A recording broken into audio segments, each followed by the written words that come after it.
5.2 Active Transportation Network Plan, London Street and 8th, 9th, 10th Street routes. Councillor Fontaine. Yes, Mr. Mayor, I've distributed to the clerk the motion that I'd like to put onto the floor of council.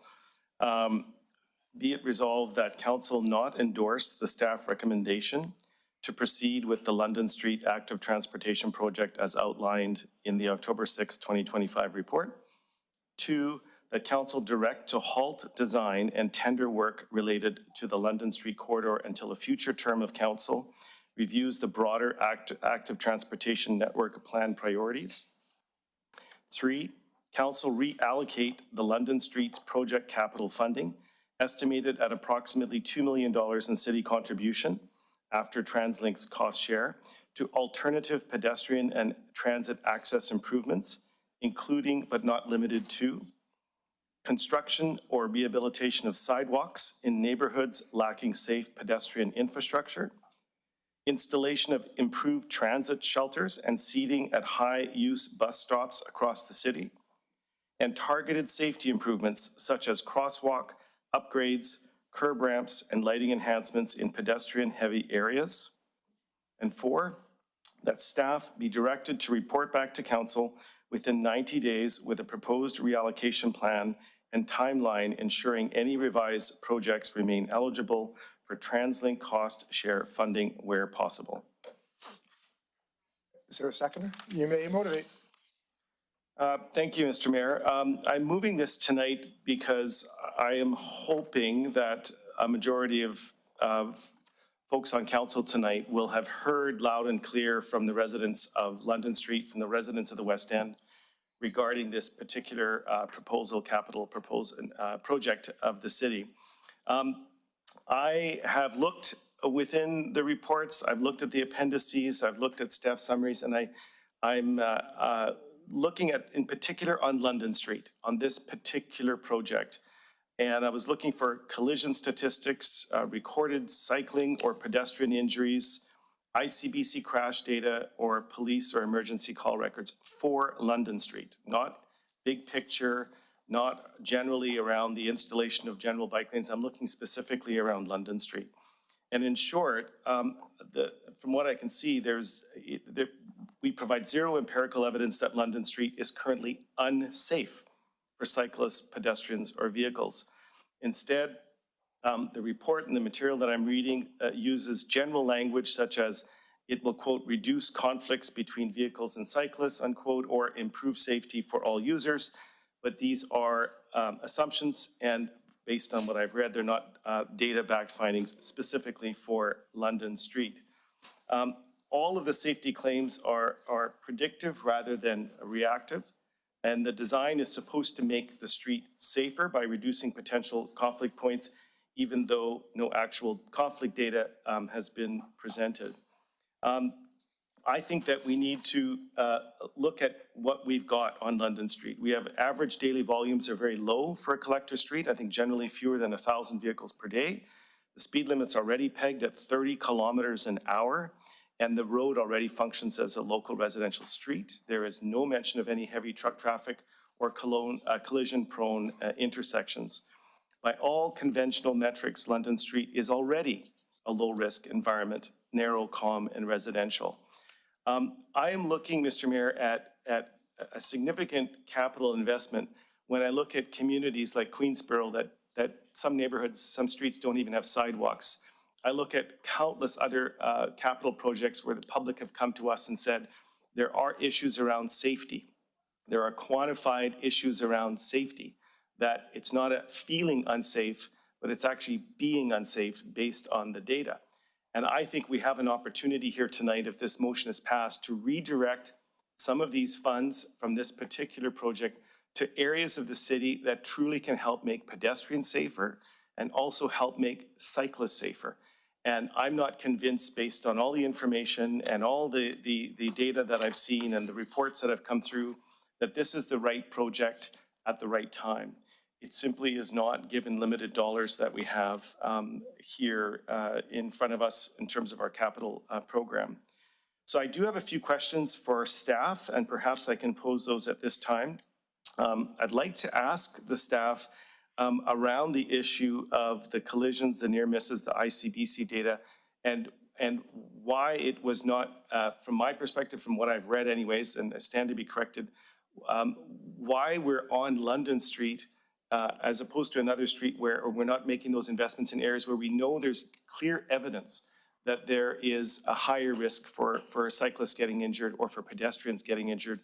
Why have we chosen London Street as a route or that particular capital project? So I'll start with that question. Director of Engineering, you happy with that? So, Sorry, I should say, are you able to answer that? Sorry.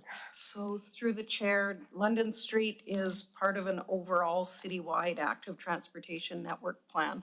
So we don't necessarily look at an individual street in isolation of the entire network. This is one element of it to connect people from various parts of the city to other parts of the city.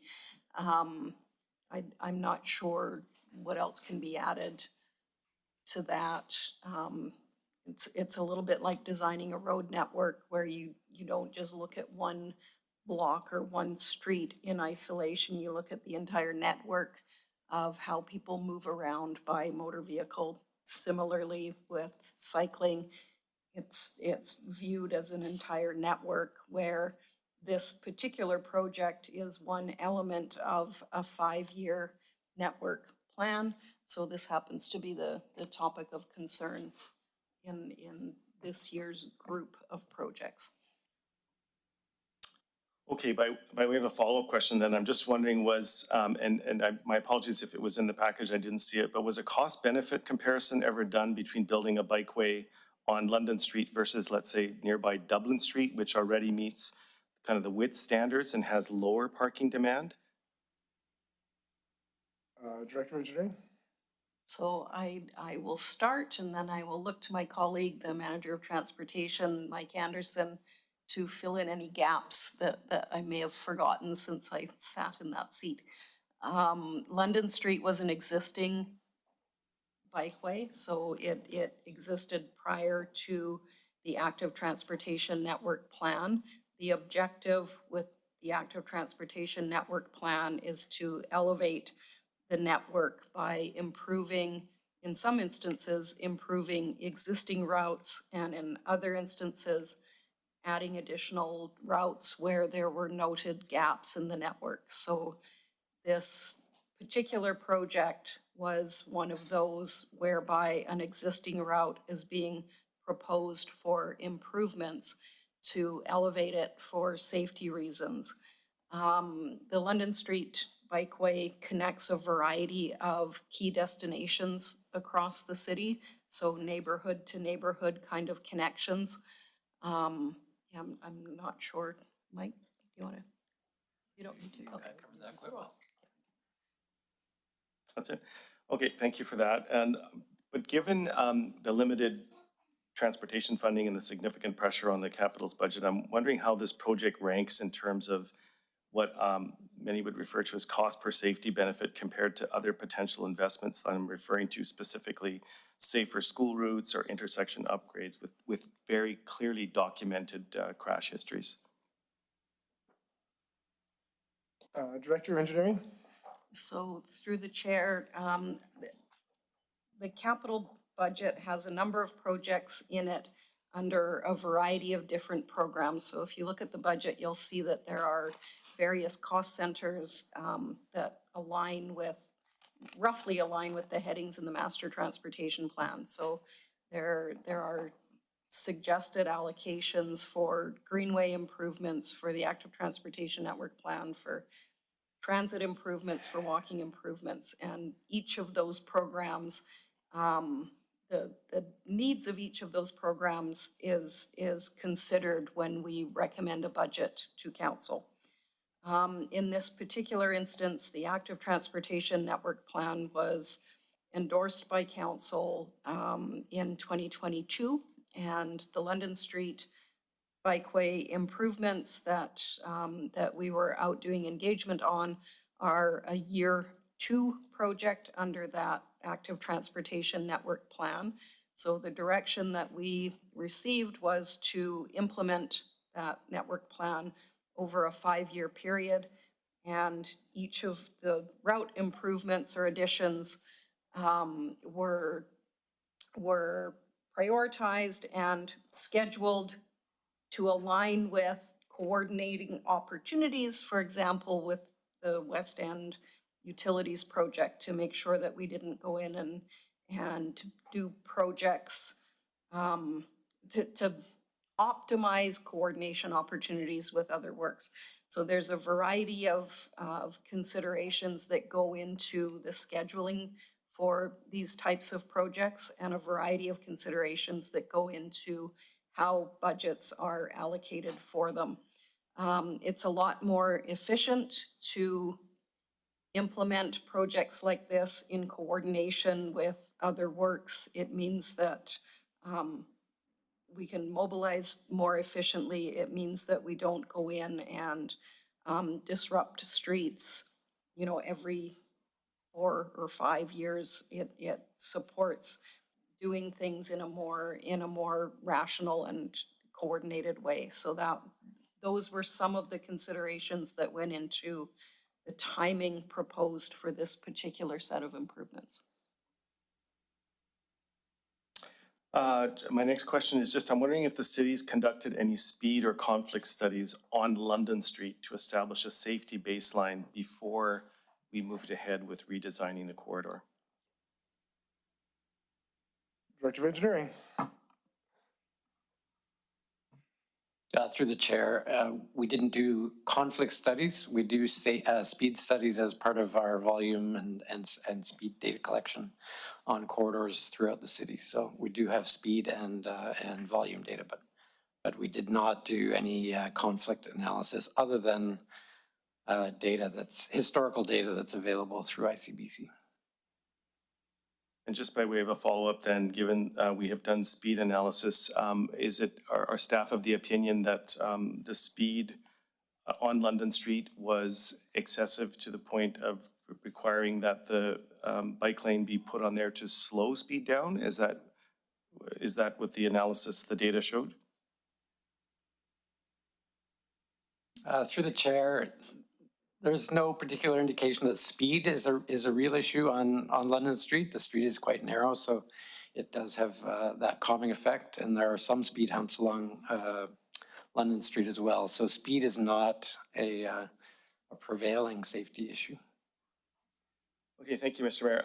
That's all my questions for now. I'm certainly hopeful that council will support the recommendation that's on the floor, the motion that's on the floor now, and we can advise the people who live in the West End and those directly impacted on London Street that council has reversed course and has decided based on a clear lack of, from my opinion, data to justify this capital expense, and that we redirect it towards higher priority areas that will have a much higher impact in terms of safety on the streets and safety on the sidewalks. Thanks. On their street. The original proposal had 39% reduction, and now the updated proposal had only a 9% parking reduction, which is, again, hearing what people have to say, responding to it in a way that makes sense, rather than, I think, making things up on the fly. I also am kind of appalled of the idea that we're going to only act once somebody's been hit. I think, you know, being a cyclist and being a pedestrian, this is where most people are vulnerable. Road users are described that way for a reason. I'm not going to wait until a pedestrian is hit by a car or a cyclist is hit by a car to decide to act once we've received staff information saying this. I think that that's completely irresponsible, and I can't go with that. Thanks. Thank you, Mr. Mayor. A couple of questions for the staff. I believe it was at 40% for parking lots before, and now it's down to 9%. If I could ask the audience to please keep the chatter down. Sorry, thanks. It's down to 9%. Now, is there a number for 9%? Just a question as to how many spaces are we losing? 9 parking spots, 9% parking, right? That's what we're losing, right? That's a number, yeah. Is there a possibility that staff can share with us as to how many parking spaces is 9%? Sorry, Director of Engineering, do you have that number? I do not, manager of transportation does. Through the chair, it's quantified at 49 spots. 49. 9% is 40. 49 spots. I'm wondering if the staff can quantify or justify the outcome of the cost figures for London Street for 49 parking spots. As to, if you look at, the cost figure is going to be way high to just get rid of 49 parking spots. And it doesn't make sense to me with all the other issues involved where proper analysis weren't done.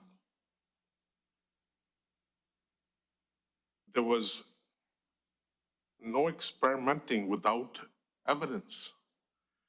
We are putting the residents of that London Street in a position where they do not want to be.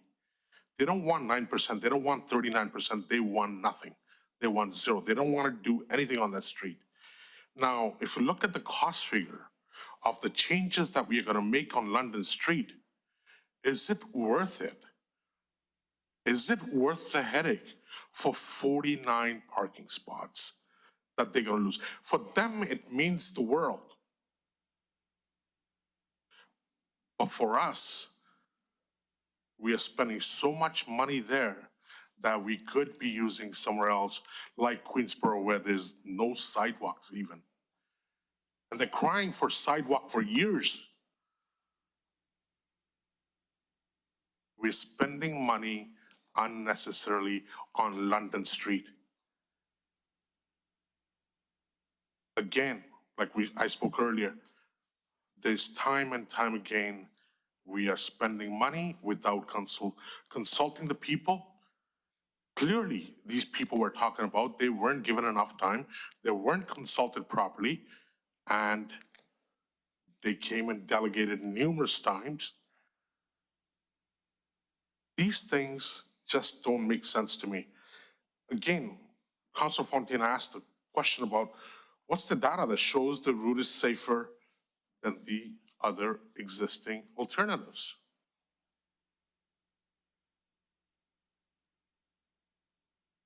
It just doesn't make sense to me. It just doesn't. We need to do much better for the residents, and we are not. Again, I will repeat what I said earlier. We are not giving them a choice, and that's not right. I'm going to put myself in the queue right now, just to say briefly, I'd like to show a little more respect to our staff, frankly. No, it's my turn to speak. You've spoken. I'd like to show a little more respect to our staff.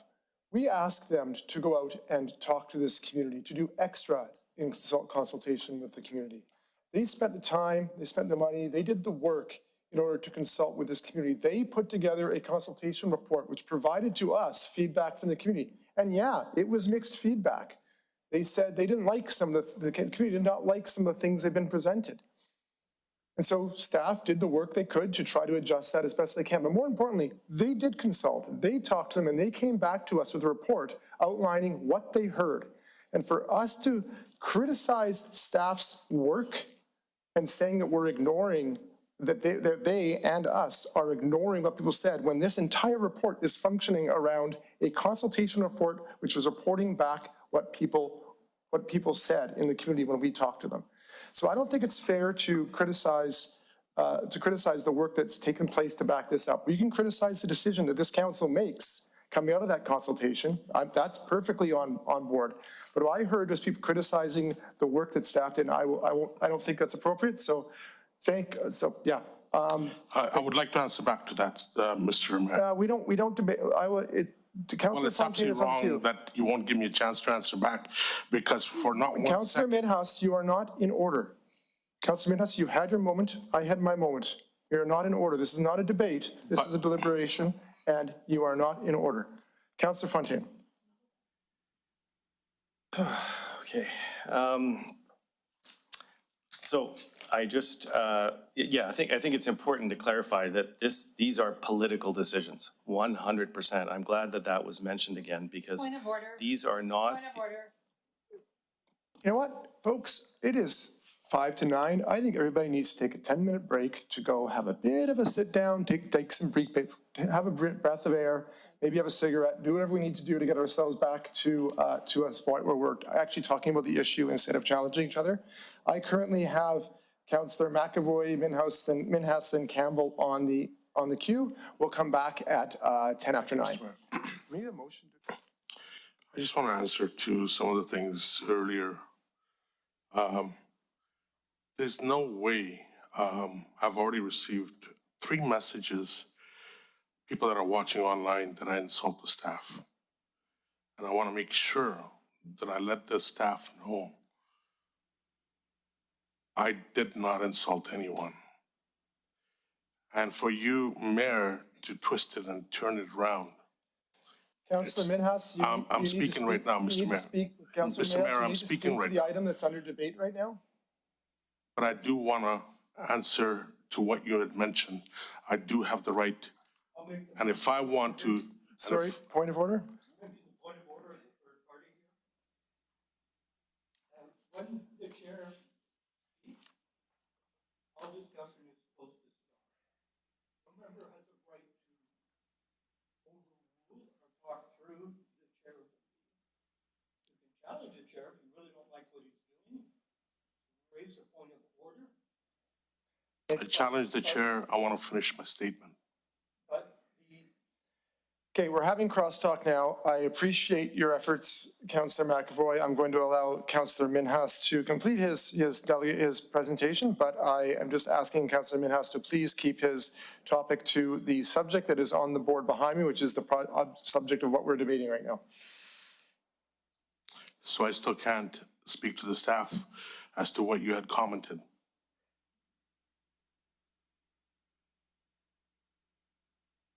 I guess not. Anyways, to the staff, I sincerely did not insult you. And if I did, like the mayor said, that's made up. My apologies to you. Thank you. Thank you, Mr. Mayor. I'm just going to weigh in on this one more time. Just, I haven't heard yet, interestingly, I don't think so, and I might have missed it.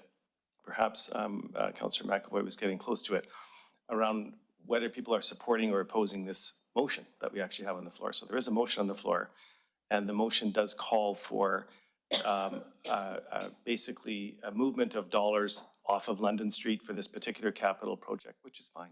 We have it within our purview to do that, and move those dollars over to sidewalks in neighborhoods lacking safe pedestrian infrastructure, looking at improving transit shelters, high-use bus stops. I haven't heard anybody comment about the specifics of the motion and whether or not transferring it from a bike lane that's already there, bike path that's already there, taking away those enhancements and moving them into places where there's perhaps a higher need and a higher priority. I'm looking forward to hearing that. I do want to, though, Mr. Mayor, clarify the record. I think it was Councillor Nakagawa that said that, quote, she doesn't want to act only after people get hurt, unquote. I'm sure it wasn't her intent to do that, but to imply that somehow the mover of this motion only wants to act after people get hurt. That was not my intention, nor should any member of council be implying what my intention was or is not. What I'm trying to do is to redirect dollars from London Street to a project that I think is a lesser priority, and moving it to places where people are getting hurt, where the evidence will show that they're at risk, where the evidence will show that some capital improvements could help that. That's what this motion is on the floor. It's not, as was characterized, a motion to only act after people get hurt. Quite the contrary.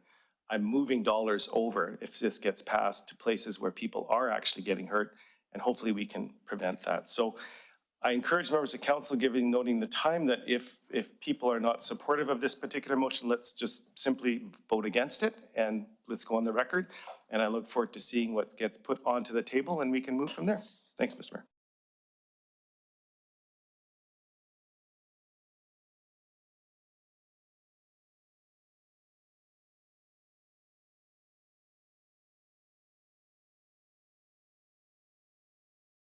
Thank you. Councillor Fontaine.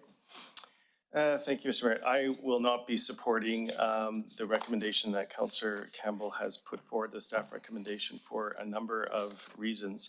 I will first just note that while this did go back out for public consultation, the initial public engagement results showed that nearly, I believe, half of the London Street residents, I think it was about 47%, were actually opposed or unsure about both the design options, with only 7% supporting the preferred option. So that was based on what I read. Now we have a new option with these pull-outs and pull-ins, or whatever they're referred to.